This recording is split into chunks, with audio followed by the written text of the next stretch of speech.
Hi అండి, నమస్తే.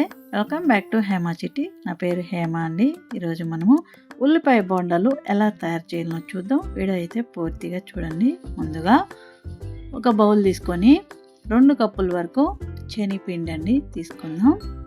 1 cup పుదీనా, 1 కప్పు ధనియాలకు,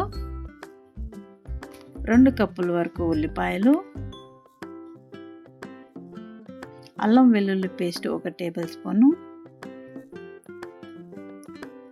వాము 1 table spoon, soda, cooking soda కొద్దిగా, సాల్ట్ తగినంత, ఉప్పు అన్నమాట. కారం కూడా తగినంత, నేను 1.5 టేబుల్ స్పూన్ వేసాను, చూసి వేసుకోండి. మనము కారం పొడి బదులు పచ్చిమిర్చి కూడా సన్నగా తరిగి వేసుకోవచ్చు. ఇదంతా ఒకసారి బాగా కలుపుకుందాం. నీళ్ళు కొద్దిగా వేసుకుందాం. మనం ఇలాగే వేసామంటే అంత క్రిస్పీగా రావు. ఇందులో కొద్దిగా మనము పొడి బియ్యం పిండి కూడా యాడ్ చేసుకోవాలి.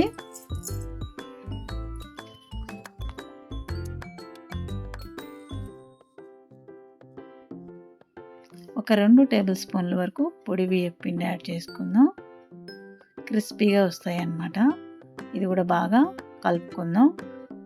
కొద్దిగా జారుడు పిండిలాగే ఉండాలి బోండాకి ఎప్పుడు, అప్పుడే మనకు పిండి లోపల వరకు ఉడుకుతుందన్నమాట. ఇలా ఉంటే సరిపోతుంది. మనం చూడండి, ఇలా ఉంటే కరెక్ట్గా సరిపోతుందన్నమాట. స్టవ్ మీద ఆయిల్ పెట్టి వేడెక్కిన తర్వాత కొద్దిగా తీసి ఇలా వేసుకుందాం. మనకు స్నాక్స్గా ఈవినింగ్ టైంలో వేడిగా ఏదైనా తినాలి అనిపించినప్పుడు ఉల్లిపాయలు ఇంట్లోనే ఉంటాయి కదా.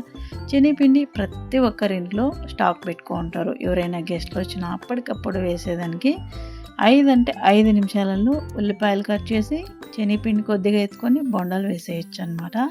ఎవరైనా గెస్ట్లు అనుకోకుండా ఇంటికి వచ్చినప్పుడు కూడా అప్పటికప్పుడు మనం ఇలా ఉల్లిపాయలు కోసి బొండాలు వేసేసామంటే టేస్ట్ బాగుంటుంది, మనం రిచ్గాను ఉంటుందన్నమాట. అంతే అండి. ఇలా మన దగ్గర కలిపిండే పిండి అంతా ఇలా కొద్దిగా వేసేసుకొని 2 పక్కలా తిరిగేసి కాల్చి తీసేసుకోవాలి. అంతే, ఎంత ఈజీనా చూసారా. 5 నిమిషాలలో ఉల్లిపాయ బొండాలు రెడీ అయిపోతాయి. టేస్ట్ కూడా అద్భుతంగా ఉంటుంది. ఒక ప్లేట్లో తీసి సర్వ్ చేసుకుందాం. అంతే అండి, ఉల్లిపాయ బొండాలు రెడీ. సాస్తో కానీ చట్నీతో కానీ సూపర్గా ఉంటుందండి. టేస్ట్ అయితే ఒకసారి చూద్దాం. చూడండి ఎంత క్రిస్పీగా సక్కగా ఉంటాయి. నేను ఎలా చెప్పానో అలా చేసి చూడండి, సూపర్ అంటే సూపర్గా ఉంటుంది.